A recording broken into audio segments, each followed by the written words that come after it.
The movie starts with solar flares on the sun's surface. Dr. Adrian arrives by taxi at the Naga Dung copper mine in India to meet his friend Dr. Satnam. They go down 11,000 feet in an old miner's elevator. At the bottom, it's extremely hot. They examine technical equipment used to measure the sun's solar flares and their effects on Earth. Satnam shows Adrian a water tank 6,000 feet deeper, filled with boiling water.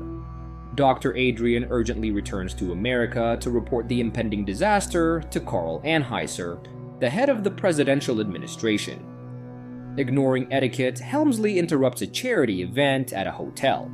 At first, Anheuser laughs off his concern, but after reading the report, he realizes it's serious.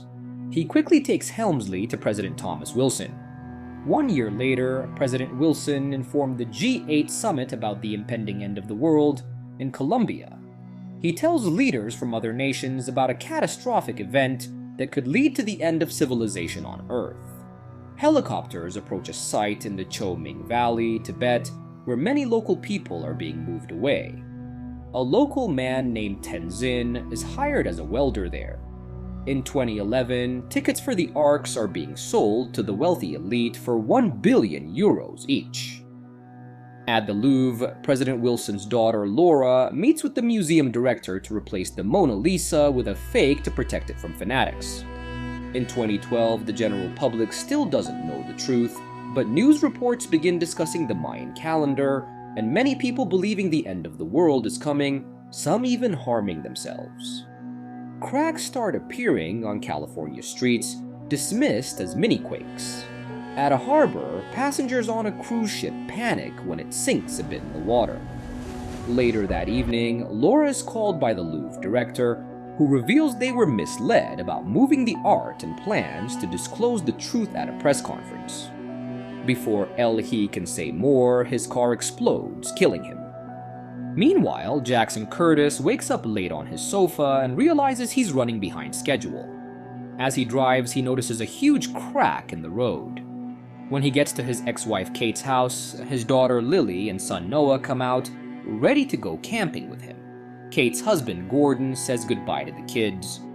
On the same day, Dr. Helmsley and Anheuser visit the president to discuss the worrying geological situation in California. Helmsley thinks the Earth's core is heating up too fast, faster than he calculated. This might mean they need to start evacuation sooner. To gather more data, Helmsley and a group of military and researchers head to Yellowstone, where the seismic activity is highest. Meanwhile, Jackson and his kids are exploring a suddenly dry lake in the park. They are spotted by the military and taken to a military base for their safety. There, Dr. Helmsley meets Jackson and the kids. He lies, saying he's just on a regular geological expedition and that there's nothing to worry about. During their conversation, Helmsley recognizes Jackson as a science fiction writer and praises his work. After that, Jackson and the kids go back to the tent city as if nothing happened. Meanwhile, Dr. Helmsley contacts Satnam, an Indian astrophysicist. Satnam's data shows that the Earth's crust is starting to destabilize globally. This means they need to start evacuating people to the Arks right away. Helmsley promises Satnam that a plane will come to pick up him and his family soon. In the tent city, Jackson's kids are bored, and he struggles to connect with them. After the kids go to bed, Jackson notices a crazy radio host named Charlie broadcasting from his van, talking about the end of the world. Charlie tells Jackson his theory that the government is hiding the truth and that only a few people will survive. He even has a map showing where the Arks are located. But Jackson thinks Charlie's ideas are nonsense and goes back to his tent. The next day, the earthquakes get worse, and Jackson's ex-wife Kate urgently asks him to bring the children home. Meanwhile, Anheuser tells the president that only 4 Arks have been built, so not many people can be saved.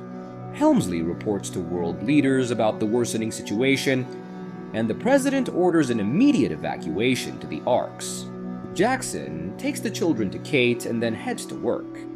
He works as a driver for a Russian oligarch, Yuri Karpov. Karpov has tickets for the Ark and gets an evacuation message, so he asks Jackson to bring his twin sons to the airport.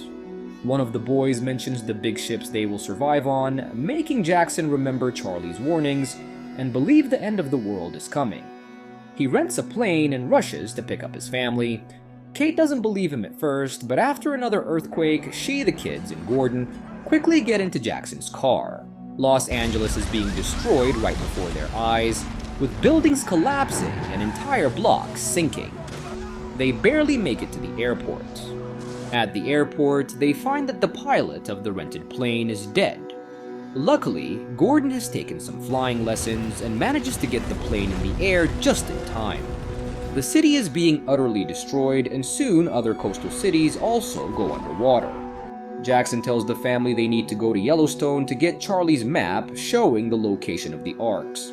They land at Yellowstone to refuel, and Jackson goes to find Charlie with his young daughter following him.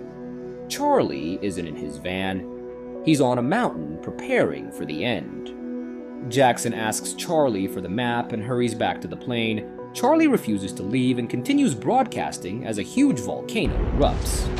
A doomsday scenario unfolds at Yellowstone, and Jackson races back to the plane. Gordon is ready to take off because it's too dangerous to stay.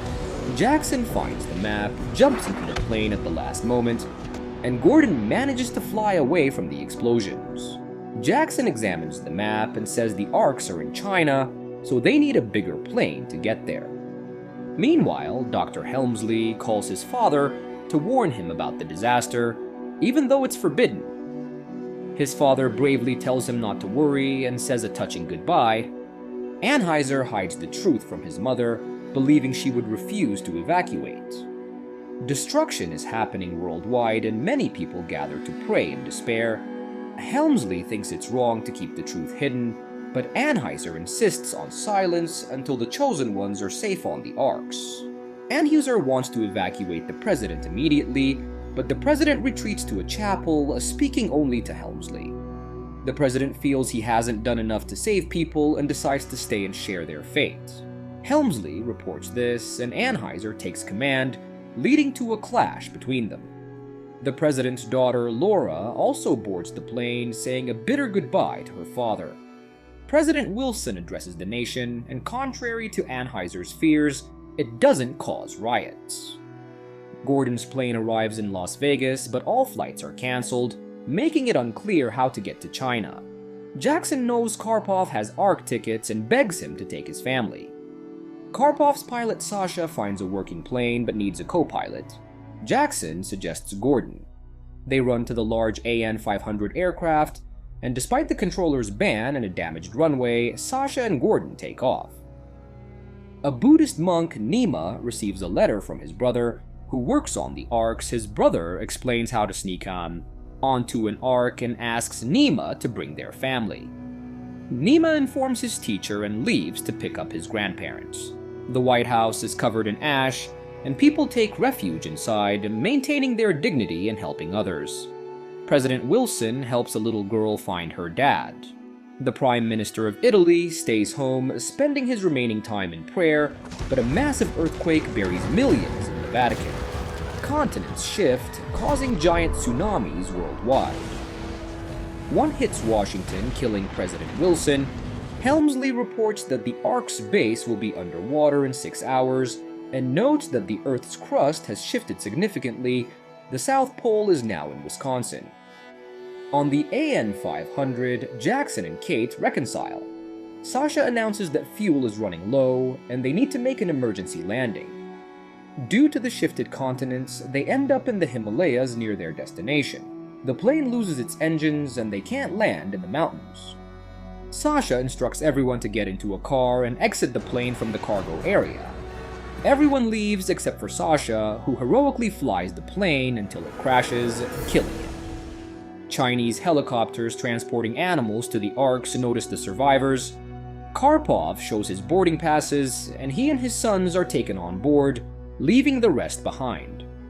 Jackson and the others wander the mountains until they find a moving car driven by Nima, who picks them up and takes them to the valley. At the arcs, Anheuser learns that one of the 4 ships is out of order, the one Karpov has tickets for. Helmsley and Laura, who have become friends, ask Anheuser about the selection process for boarding. Anheuser reveals that tickets were sold only to rich people, not based on the best gene pool for repopulating the planet. Helmsley realizes his cabin can fit more people, not just him. At the same time, astrophysicist Satnam calls Helmsley. He learns the plane didn't come for Satnam's family. Satnam sadly reports another giant tsunami and says goodbye before dying. Helmsley rushes to update the data and warns that there's only half an hour before the wave hits the arcs. Nima's car arrives at the base gates. His brother Tianjin initially refuses to take anyone but his family.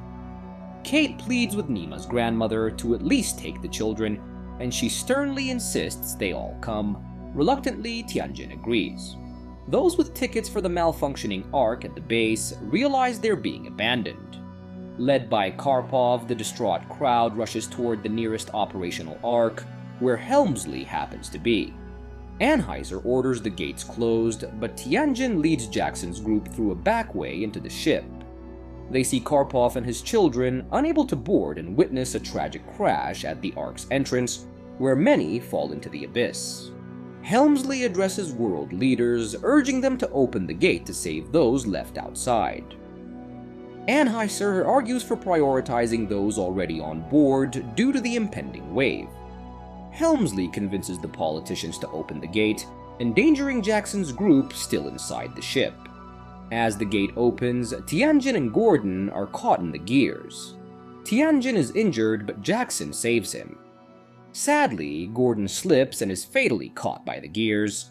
A cable jams the gate, leaving it half open, and people rush inside as the wave approaches. With minutes left, Karpov manages to throw his sons onto the closing gate, sacrificing himself. Helmsley sees Jackson's children and promises Anheuser to fix the problem. Workers rush to their compartments, but with 1 minute left, the gate is still half open.